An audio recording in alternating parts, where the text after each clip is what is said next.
Ah, que bom estarmos juntos novamente para estudarmos mais um tema do Evangelho de João aqui no nosso guia de estudo, a lição da escola sabatina, né?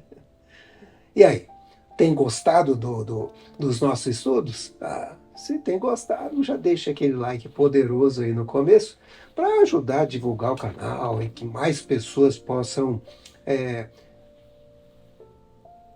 encontrar o canal, né?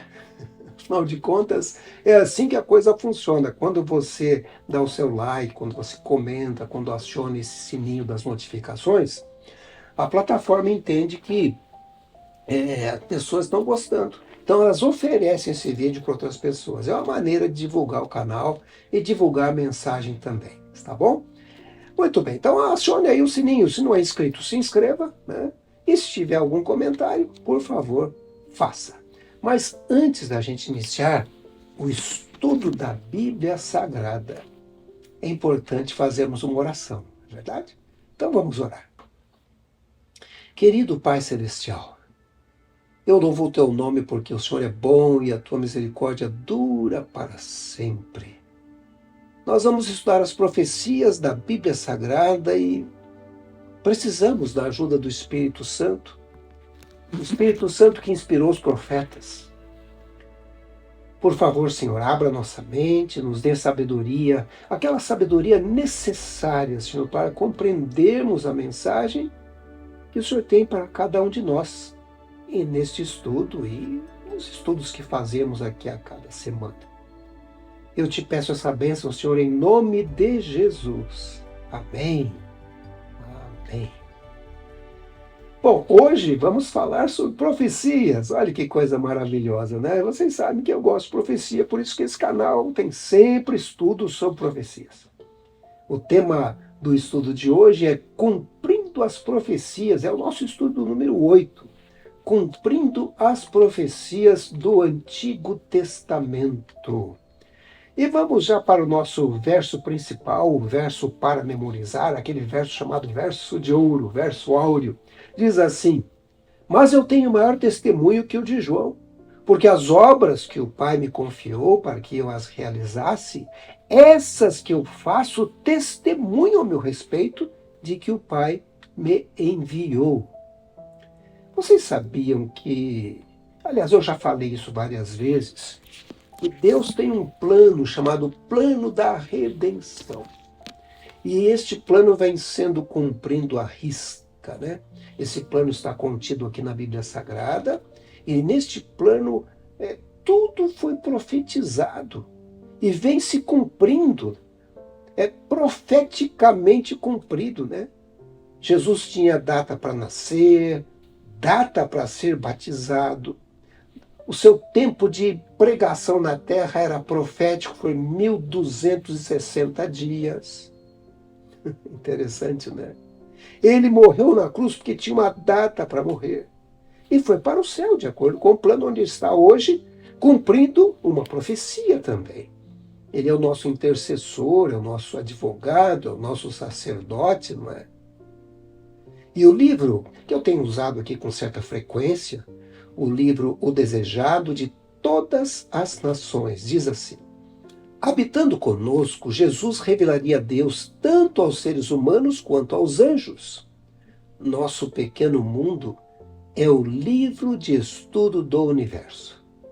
O maravilhoso plano de graça do Senhor, o mistério do amor que redime, é o tema que os anjos anelam perscrutar. E será seu estudo por toda a eternidade.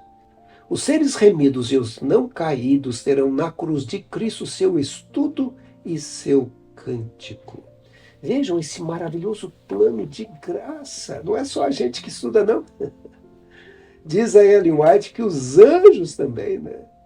E o nosso mundo aqui, a nossa terra, é o livro de estudo do universo.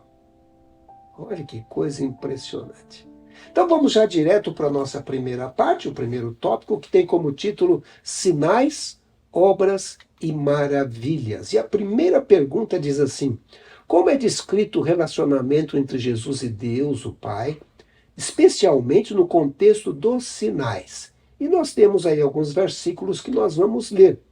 O primeiro deles está em João, capítulo 5, 17 e também o verso 20, e eu vou ler na nova versão transformadora. Jesus, porém, disse: Meu Pai sempre trabalha e eu também. Pois o Pai ama o Filho e lhe mostra tudo o que faz. Na verdade, o Pai lhe mostrará obras ainda maiores que estas, para que vocês fiquem admirados. E aí, dos versos 36 a 38 do capítulo 5. Mas eu tenho um testemunho maior do que o de João, as obras que realizo. O Pai me deu essas obras para concluir, e elas provam que ele me enviou. E o Pai que me enviou testemunhou ele próprio a meu respeito. Vocês nunca ouviram sua voz, nem o ouviram pessoalmente, e não têm sua mensagem no coração, pois não creem em mim, aquele que foi enviado por ele. Então nós já temos aí uma resposta sugestiva para essa pergunta número 1. Como é descrito o relacionamento entre Jesus e Deus, o Pai, especialmente no contexto dos sinais? A resposta é: os sinais realizados por Jesus mostravam que ele tinha sido enviado pelo Pai. Ambos estão unidos em obras e propósitos. E é por isso que a lição traz o seguinte comentário. Ela diz assim: Jesus usou os sinais para mostrar a íntima relação de trabalho que tinha com o Pai. Os dois eram um. No entanto, como já vimos, apesar dos sinais poderosos e dos testemunhos de muitas pessoas, muitos ainda escolheram não crer. Mas como negar os sinais, as obras e as maravilhas? Esses eram testemunhos poderosos de quem Jesus é e de onde tinha vindo. E o impressionante é que ainda hoje tem gente que não acredita. Apesar de todos os sinais poderosos, testemunhos poderosos, vidas transformadas. Algumas pessoas não acreditam e zombam de Jesus e daqueles que acreditam. E muitas pessoas, por crer em Jesus, acabam sendo perseguidas. A perseguição no mundo continua. Eu dei uma pesquisada aí na internet e vejo, a liberdade religiosa tem problemas em 62 países. Ou seja, 30% do mundo, aliás, mais de 30% do mundo, né, tem problema. Em 36 países eles sofrem discriminação, em 26 países sofrem perseguição. Ou seja, 1 em cada 3 países tem perseguição religiosa.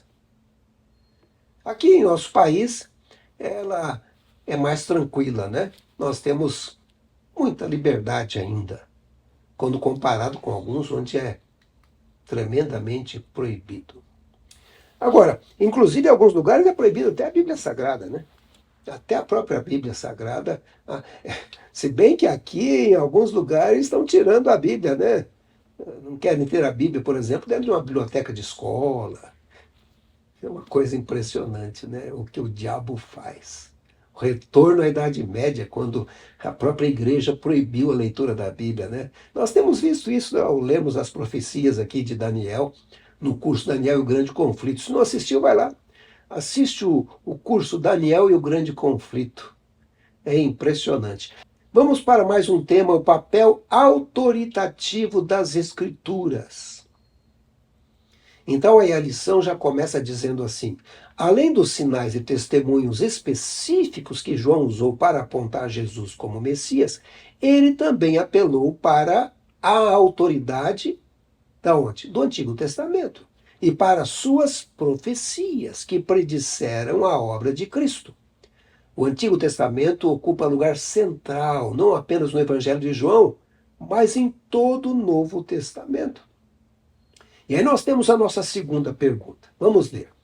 Leia os seguintes textos. E aí aparece João 5, 39, 40, 46, 47. E a pergunta é: o que eles nos ensinam sobre a atitude de Jesus em relação à autoridade das Escrituras? Vamos ler então esses textos da Bíblia para vermos alguma coisa sobre a autoridade da Bíblia Sagrada. Diz assim: vocês estudam minuciosamente as Escrituras porque creem que elas lhe dão vida eterna. Mas as Escrituras apontam para mim. E, no entanto, vocês recusam vir a mim para receber essa vida. Isso ele falou para aquelas pessoas que estavam ali, aqueles líderes, né, religiosos, e queriam matá-lo, né? Ele dizia assim, ó, vocês estudam a Bíblia aí, né? E creem que elas dão vida eterna, mas não querem vir a mim, ou seja, não querem ser mudados pela palavra, e a palavra testifica de mim, aponta para mim, né? E hoje em dia acontece a mesma coisa, né? Acontece a mesma coisa. Versos 46 e 47 diz: Se crescem de fato em Moisés, creriam em mim, pois ele escreveu a meu respeito. Contudo, uma vez que não creem naquilo que ele escreveu, como crerão no que eu digo?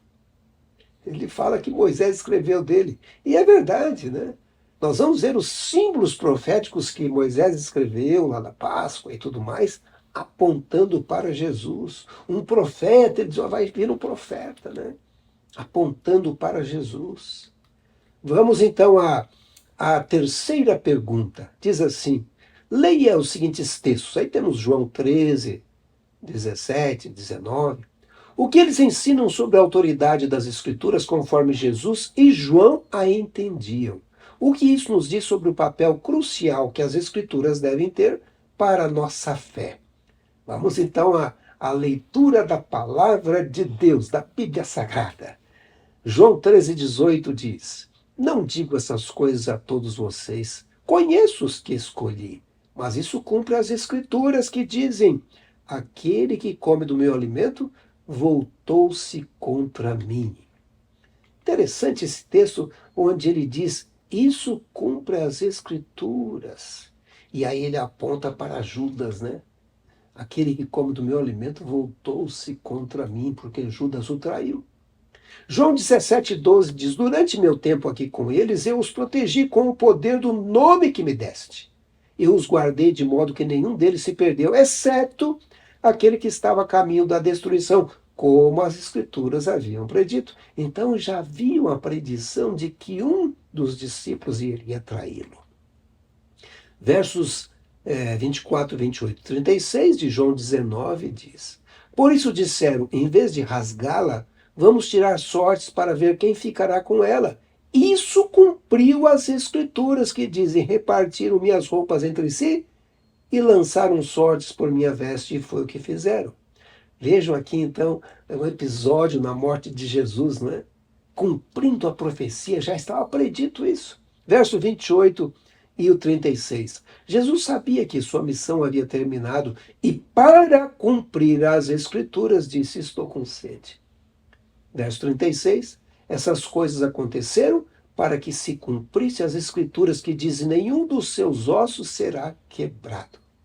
Vejam, Jesus teve uma vida que veio cumprindo as profecias da Bíblia Sagrada. E já podemos responder a pergunta 3.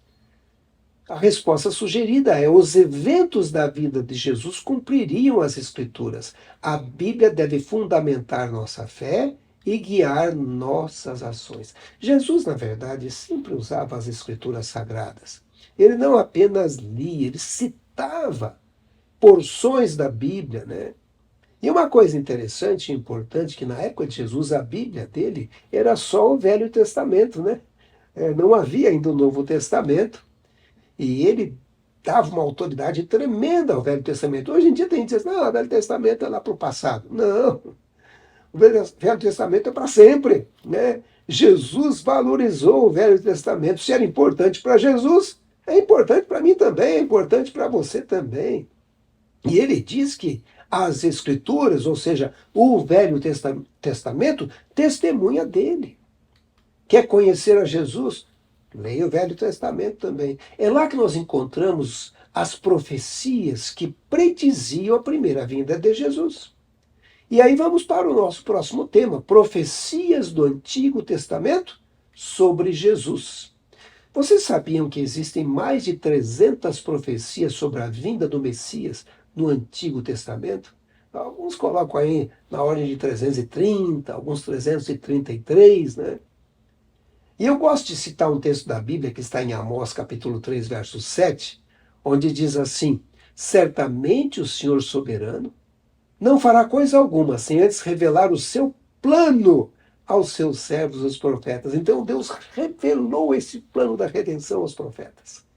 Existe uma outra versão que diz assim: certamente o Senhor Deus não fará coisa alguma sem antes revelar o seu segredo aos seus servos, os profetas. Ele revela, né? O Senhor revela. Eu tenho dito aqui, especialmente quando falamos de profecia, no curso de Daniel e o Grande Conflito, que profecia é a história escrita antecipadamente. Então vamos para a nossa pergunta de número 4. Diz assim: como as seguintes passagens do Novo e do Antigo Testamento estão ligadas? Isso é, como o Novo Testamento usa esses textos para dar testemunho de Jesus. Então vamos ler alguns textos que são propostos. O primeiro deles está em João capítulo 1, verso 23. Então ele respondeu: eu sou a voz do que clama no deserto. Endireitai o caminho do Senhor, como disse o profeta Isaías. Quem disse isso? João Batista. Ele estava citando uma profecia do Velho Testamento em Isaías capítulo 40, verso 3, onde diz: voz do que clama no deserto, preparai o caminho do Senhor, endireitai no ermo vereda a nosso Deus. Então, ele veio cumprir uma profecia, né? Depois nós temos João 2,16. Jesus dizendo: e disse aos que vendiam as pombas: tirai daqui essas coisas, não façais da casa de meu pai casa de negócio. Quando Jesus fez aquela limpeza no templo, ele estava cumprindo uma profecia, a profecia de Salmos, capítulo 69, verso 9, onde diz: pois o zelo da tua casa me consumiu. Jesus era zeloso pelo templo. E ele fez ali o que nós chamamos hoje de purificação do templo, né? João 7,38. Quem crer em mim, como diz a Escritura, do seu interior fluirão rios de água viva. Certamente, quando Jesus disse isso, ele estava pensando em Jeremias, no capítulo 2, verso 13, onde Jeremias diz: porque dois males cometeu o meu povo.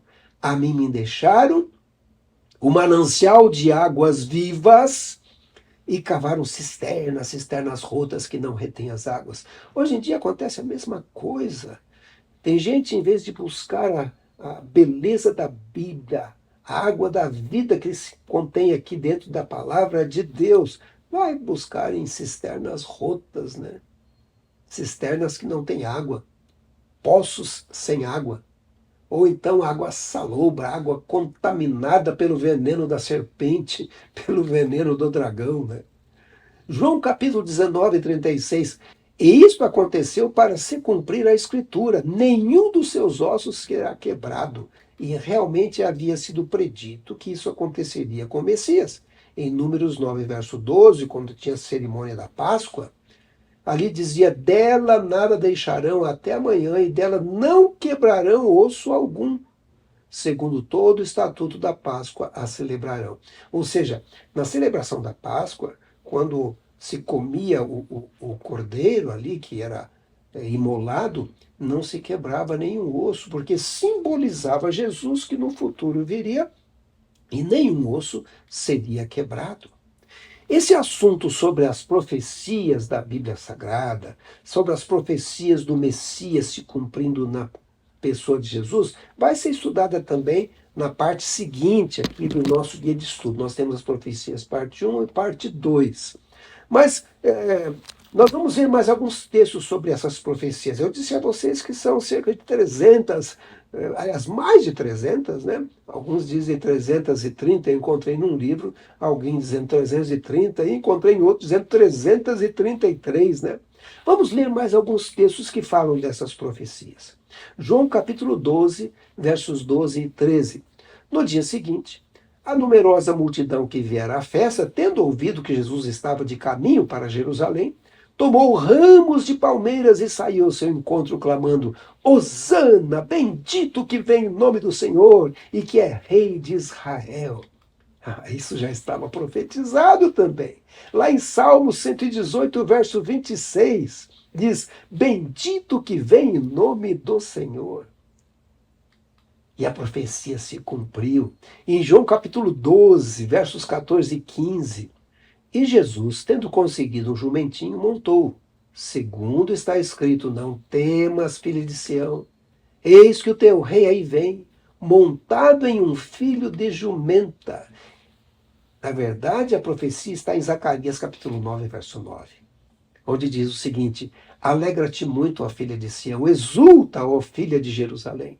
Eis aí vem o teu rei justo e salvador, humilde, montado em jumento, num jumentinho, cria de jumenta. E essa profecia se cumpre quando Jesus desce ali o Monte das Oliveiras em direção a Jerusalém, montado num jumentinho, para cumprir a profecia. João 13,18. Não falo a respeito de todos vós, pois eu conheço aqueles que escolhi. É antes para que se cumpra a Escritura. Aquele que come do meu pão levantou contra mim seu calcanhar. E a profecia está lá em Salmos, capítulo 41, verso 9. A profecia que já antecipava que haveria um discípulo traidor. Ali diz: até meu amigo íntimo, em quem eu confiava, que comia do meu pão, levantou contra mim o calcanhar. E aí a lição faz assim um comentário sobre esse assunto profético. Ela diz assim: não há dúvida, o nascimento, a vida e a morte de Jesus foram preditos pelo Antigo Testamento, o que é evidência impressionante de sua identidade como Messias esperado. João recorre várias vezes a esses textos do Antigo Testamento para destacar quem é Jesus e por que devemos crer nele e aceitar a salvação que ele nos oferece. Como eu disse, existem mais de 300 profecias sobre a vinda do Messias no Antigo Testamento. Eu coloquei aqui uma lista delas, essa lista eu coloquei também no livro Chegou a Hora, né, mostrando essas profecias. Lá eu detalho um pouco mais. Mas veja, nós temos aí o evento, o local onde está a profecia e o cumprimento profético. Nasceria da semente da mulher, Gênesis 3,15, se cumpriu em Mateus capítulo 1, verso 20. Nasceria de uma virgem, predito em Isaías 7,14, se cumpriu em Mateus 1, 18 e 25. E aí vem aí essa lista, né? Seria o filho de Deus, viria da semente de Abraão, filho de Isaque, viria da casa de Davi, nasceria em Belém, seria um profeta. Vamos por mais algumas profecias aí, seria um rei, seria um sacerdote, seria precedido por um mensageiro, que foi João Batista, né? Seria rejeitado por seu próprio povo, seu lado seria perfurado e seria crucificado. Aliás, quando foi feita a profecia de que ele seria crucificado, nem existia essa pena ainda, né? Mas tudo se cumpriu à risca. Existe inclusive um autor chamado Peter Stoner, e ele escreveu um livro cujo título traduzido é A Ciência Fala. E ele fala sobre as probabilidades das profecias se cumprirem, né? E ele diz que as seguintes probabilidades, né, não pode ser coincidência, porque coincidência é descartada da ciência da probabilidade. Então, na ciência, probabilidade é uma ciência exata, não é?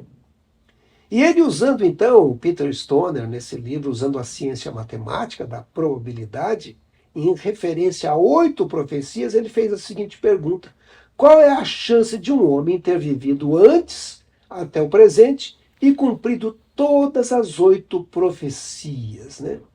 Então ele toma 8 profecias na vida de Jesus e começa a fazer um cálculo matemático usando ali a fórmula das probabilidades, né? E ele chegou à conclusão: a chance seria 1 em 10 elevado à 17ª potência. Fica meio abstrato para a gente isso, então vamos colocar aqui esse número. Esse número seria 1 em 100 quatrilhões. Perceberam quantos zeros tem na frente desse 100 aí? 3, 6, 9, 12, 15 zeros, né? 100 quatrilhões. 1 em 100 quatrilhões. Mas fica difícil de você entender exatamente o que é esses 100 quatrilhões, essa chance de 1 em 10 elevado à 17ª potência. Então ele falou assim, ó, você pega esse tanto aí de moedas, Quantos? 100 quatrilhões de moedas. É muita moeda, sabe? No livro ele fala do estado do Texas. Aqui eu vou falar do estado, vamos por aí, o estado do Paraná, para ficar mais compreensível, né? Então você pega a moedinha de 50 centavos e você cobre o estado do Texas com 100 quatrilhões de moedas. Vai dar mais ou menos meio metro de moeda no estado todo. É muita moeda. Aí você pega uma moedinha de 50 centavos, pinta ela de vermelho, e aí você joga lá no meio do estado do Paraná.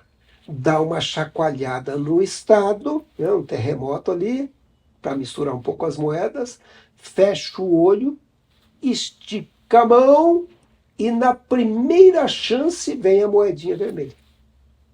Isso é a chance de 1 em 100 quatrilhões.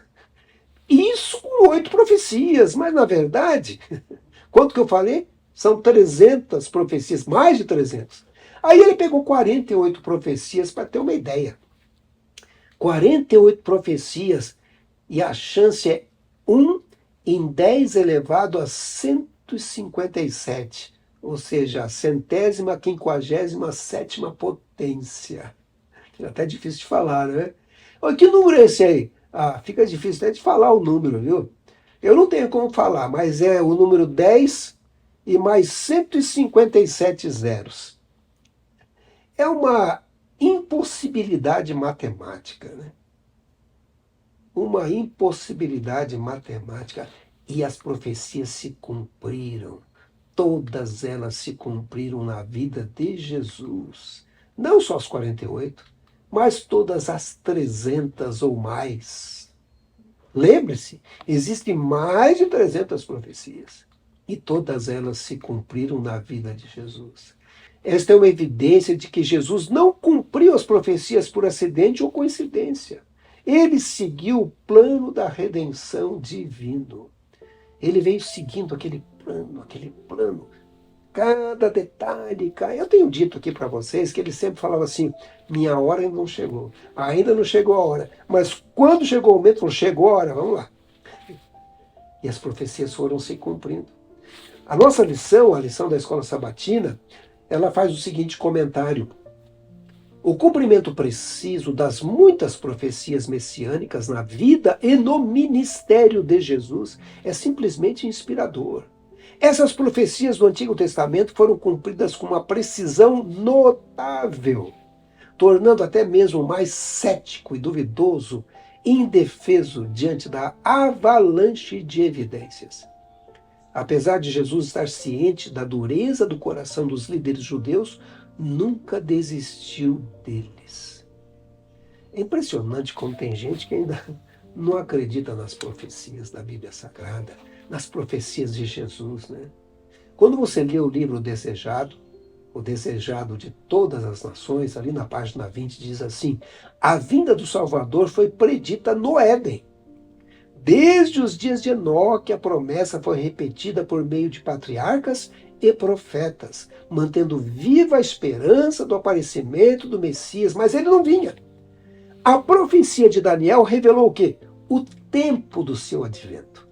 Mas nem todos interpretavam corretamente a mensagem. E o livro segue dizendo, mas como as estrelas no vasto circuito de sua indicada órbita, os desígnios de Deus não conhecem adiantamento nem tardança. Nos propósitos divinos havia sido determinado o momento da vinda de Cristo. Quando o grande relógio do tempo indicou aquela hora, Jesus nasceu em Belém. Vindo à plenitude dos tempos, Deus enviou o seu Filho. Está em Gálatas 4, verso 4. Quando você lê na nova tradução, na linguagem de hoje, diz assim, quando chegou o tempo certo, Jesus nasceu. Então, Jesus tinha data para nascer. As profecias indicavam esse tempo, né? E mesmo que muitos líderes não acreditassem, não aceitassem isso, né? A profecia se cumpriu. É o que vai acontecer agora, viu? Na segunda vinda de Jesus. Muita gente não acredita, muita gente não está olhando nas profecias, muita gente está colocando isso lá para frente, mas os sinais estão aí se cumprindo, né?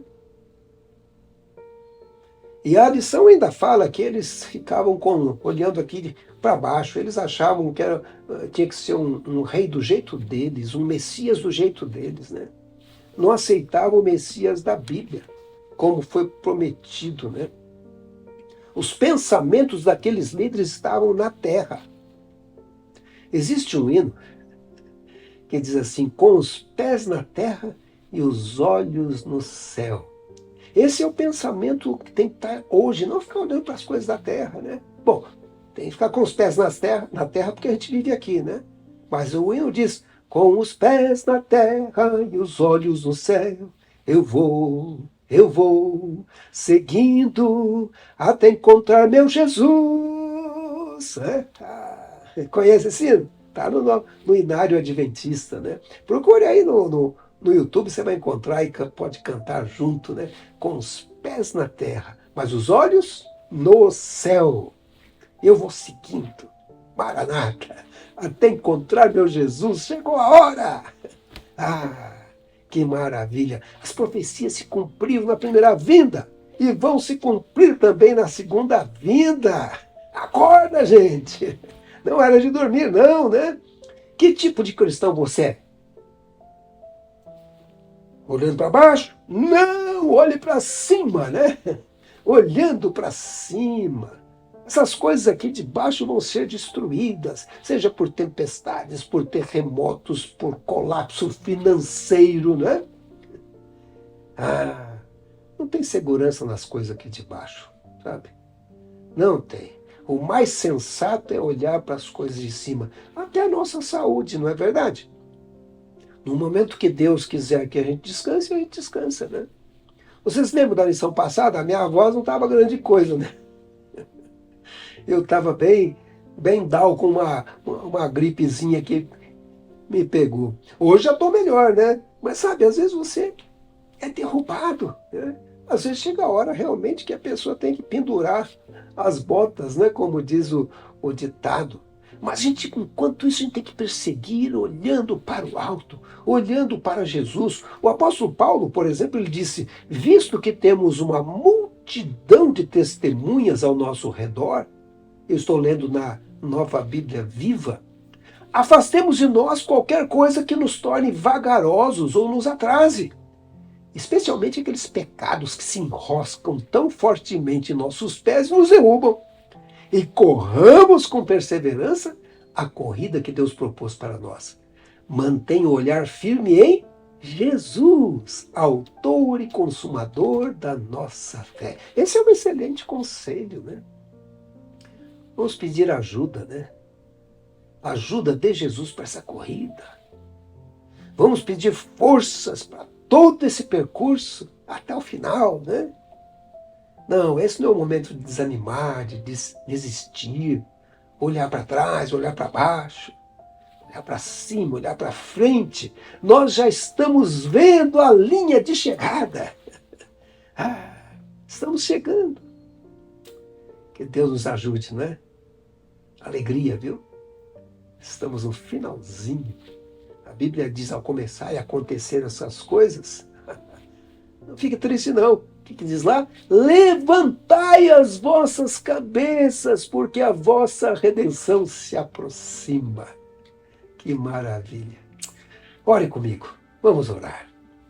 Querido Pai Celestial, Pai de bondade, de misericórdia, louvamos o Teu nome. O Senhor é bom, o Senhor nos ouve e está disposto a nos atender.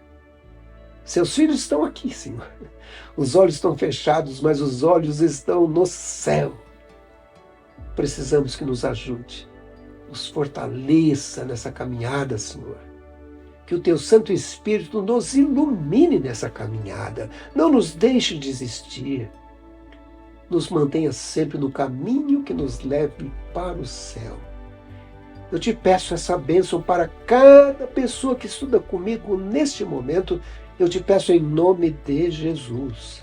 Amém. Amém. Que maravilha. Chegamos ao final de mais um estudo e mais uma lição, né? Essa foi a 8ª lição. E se você gostou, não economize, hein? Não economize o like, desperte aí com vigor e com alegria. Ah, não comentou ainda? Ah, que é isso? Quero ver seu comentário aqui. Comente o que você acha.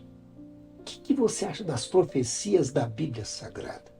O que você acha das profecias sobre Jesus, essas do Velho Testamento? Eu quero conhecer o seu comentário. Escreva aqui, por favor.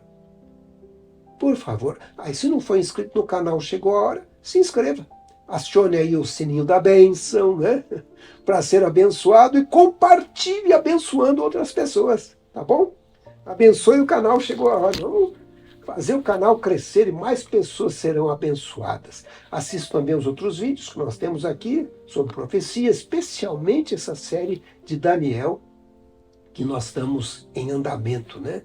E eu termino com a bênção do Senhor. Ah, que bênção maravilhosa, porque é Deus que diz, né?